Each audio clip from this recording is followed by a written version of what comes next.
Hey page turners. I recently spent some time up in Maine visiting the ocean, and on my way back I stopped at a few thrift stores in Maine and near the Wells Beach area, and I had a little bit of success finding some comic books. And I also, once I get over the border back into New Hampshire, in the town of Newington, New Hampshire, there is an awesome comic book shop called the Stairway to Heaven, and I'll tell you about it in just a minute.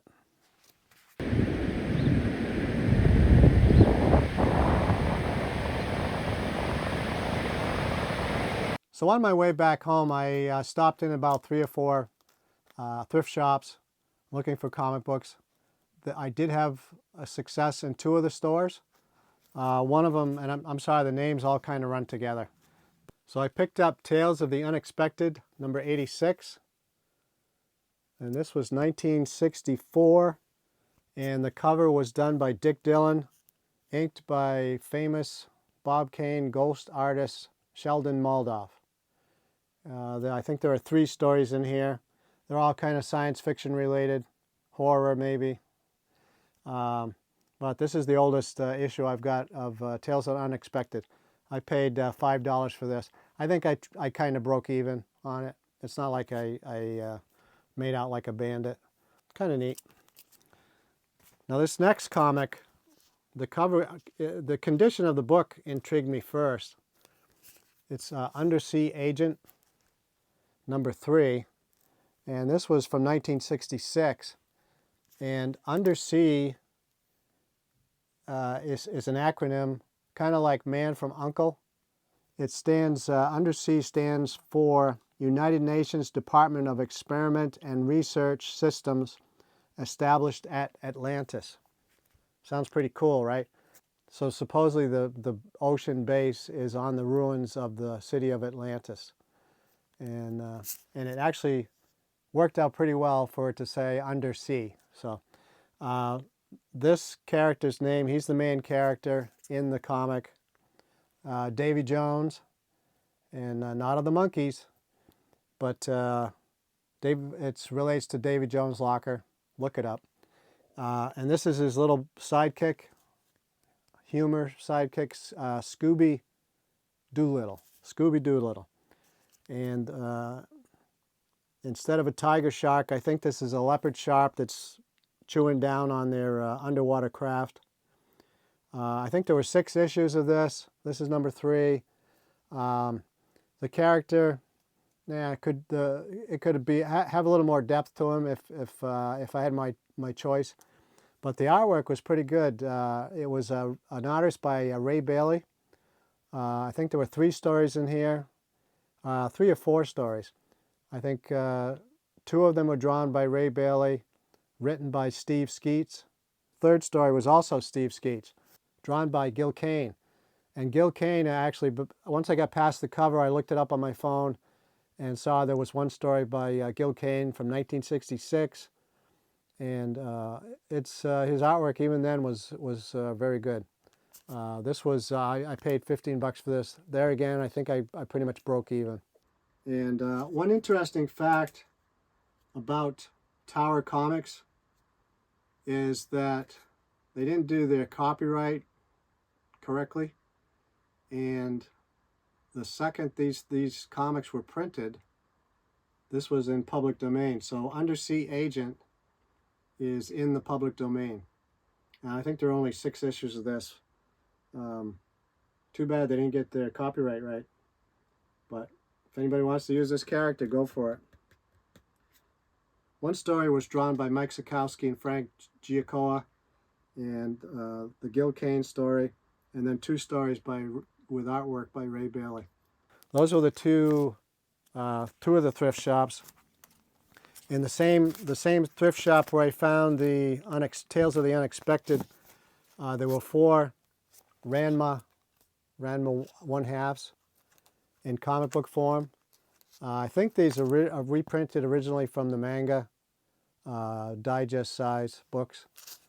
And this is actually 2 different series, part 3 and 2 comics from part 3 and 2 comics from part 4.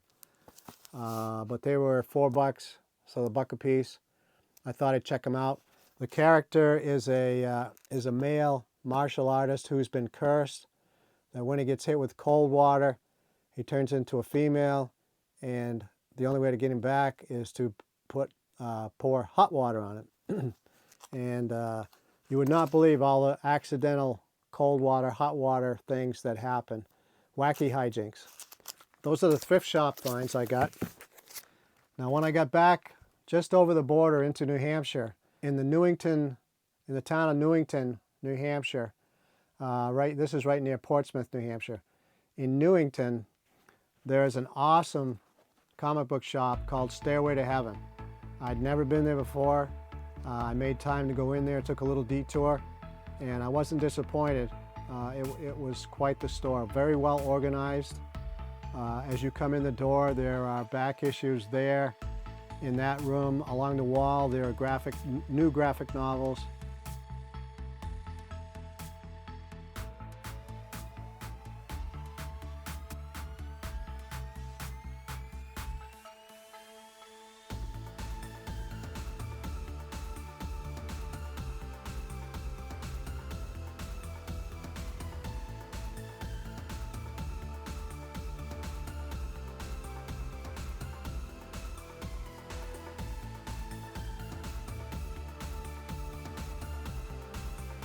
There are golden books for little kids, comic-related golden books in that room, gaming figures, and you walk through that room to go deeper in, and there's a place that you can sit, look kind of cozy, to sit and read, right next to an old-time refrigerator where you could buy a soda for $1.50.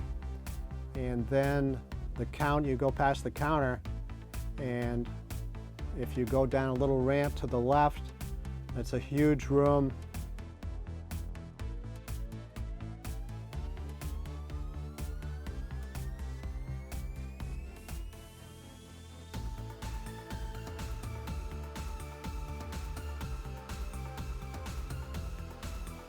And on the left side of that room is a rack of small publishers.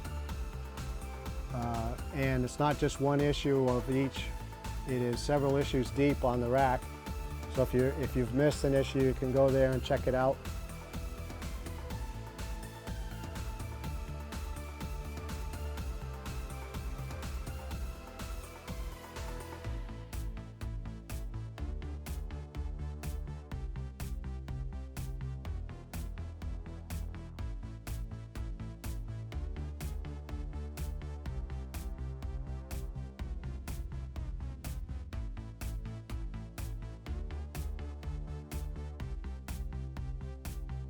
There are back issues in the middle of the room.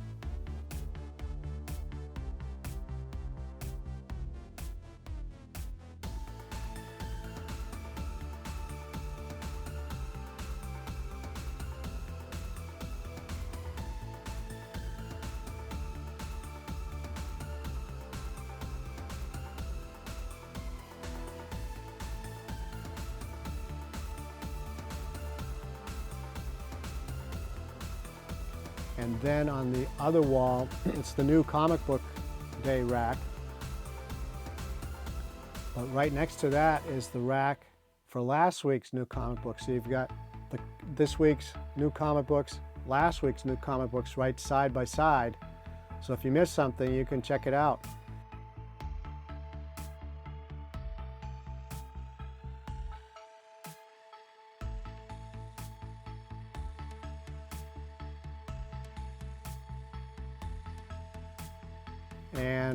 And then in the middle of the room, right near there is a rack of all the variant comic books of the recent comic books.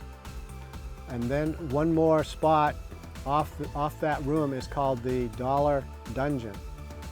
You walk into the Dollar Dungeon through the hallway, and on the left there are used graphic novels, and then you come into the main dungeon, and it's all organized alphabetically. They're all $1, and you wouldn't believe, I mean, you can see in the video, there were tons of dollar books in there.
So the people in there were very, very welcoming.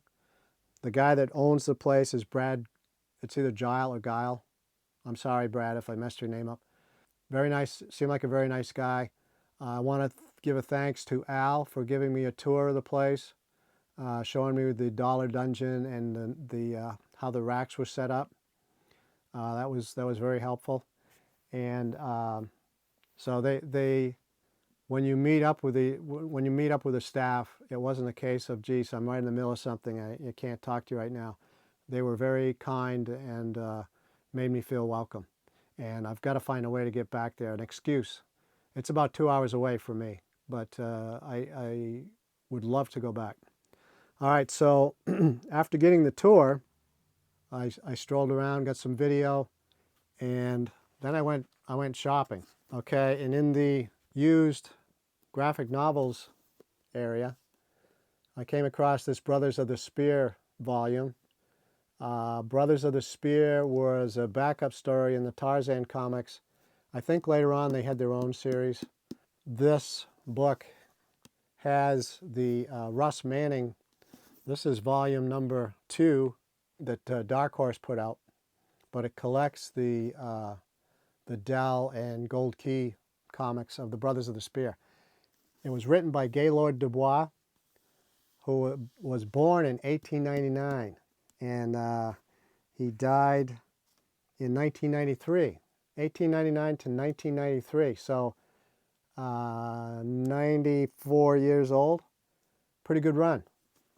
And he wrote not just Brothers of the Spear, he wrote Tarzan. Actually a pretty prolific writer. Tarzan, Red Rider, a lot of the Westerns, Gene Autry, Roy Rogers, those kind of comic books. He did a lot of writing where he transferred a movie script into a comic book form. All those four-color Dell four-color comics with where they did a takeoff of the movies. He wrote a lot of those. So Gaylord Dubois, Russ Manning. I hope you know about Russ Manning. If you don't, check him out. Russ Manning was the Magnus robot fighter, Gold Key guy, and then Valiant Comics brought that character back. But the original was drawn by Russ Manning for several issues. Russ Manning did Korak comics, Tarzan comics. He did the Tarzan comic strip for about 12 years. So check out Russ Manning. The guy he's awesome. Actually, Steve Rude's work reminds me a lot of Russ Manning. And that's a compliment to Steve Rude, because I mean, Steve Rude's stuff is good. So I got that for 15 bucks. Originally sold for 50. As you can see, it looks like it's new. That was in the used graphics area. Along the wall that had the small publishers, I picked up a couple of Space Ghost comics.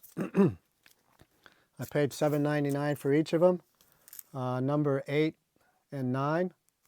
The first one, this is Space Ghost number 8. This is a variant cover by Frank Cho. You might remember from his comic strip work, but he's done a lot of covers. I can't think of the Jungle Babe. He did a bunch of her comics too for Marvel. This is number 9, 1 in 10. Very nice. So that was on a small publisher rack. And then I went to the variant rack and I picked up The Truth. This is a one-shot Batman Wonder Woman crossover where the magic lasso gets stolen by the Joker and Harley Quinn, I believe. And this is in the old days they called them chromium covers. Now it's a foil cover. Pretty sweet, I think. So I got that. Also picked up Zatanna number 1 from the variant rack. And this is by Jamal Campbell. Zatanna number 1. And then on the new comic rack this week was a Rocketeer reprint of number 1. They're calling it IDW Classics Presents The Rocketeer. I have quite a few of the early Rocketeer comics, And I even have the 3D comic with the cover by Neil Adams. That's pretty cool. I didn't have this. This was only $1.99. Pretty sweet. So I got that off the new. I got Thundar the Barbarian. Anybody who grew up in the 60s, watched Hanna-Barbera cartoons, knows Thundar. This is number 3. I've got to go back and find 1 and 2. A little behind the times on Thundar. And lastly, on the way out, support your local artist. This was drawn and written by Jake Allen. This was by the cash register. They had a rack of them. And I thought, yeah, I'll spring for some. I think I got charged $7.99 for this. Samson. It's a biblical related story. This is part 1 by Jake Allen. He also wrote a comic called Rengor, and he is a New Hampshire artist. So he's a local, to me, local artist. Jake Allen. Check him out. And if you get a chance to support your local artists or writers, writing or artwork, please do so. If you get the money, support them. Because you never know, someday they might make it big. This might become the next action _1. That's pretty much, that was my trip. But I would say once again, if you are anywhere near the Maine, New Hampshire border, within a half hour of it, go get on Google Maps and find Stairway to Heaven comics. And you won't be sorry. Thanks. And please give this a like and subscribe if you would. I'd appreciate it. And we'll see you next time. Thanks. Bye-bye.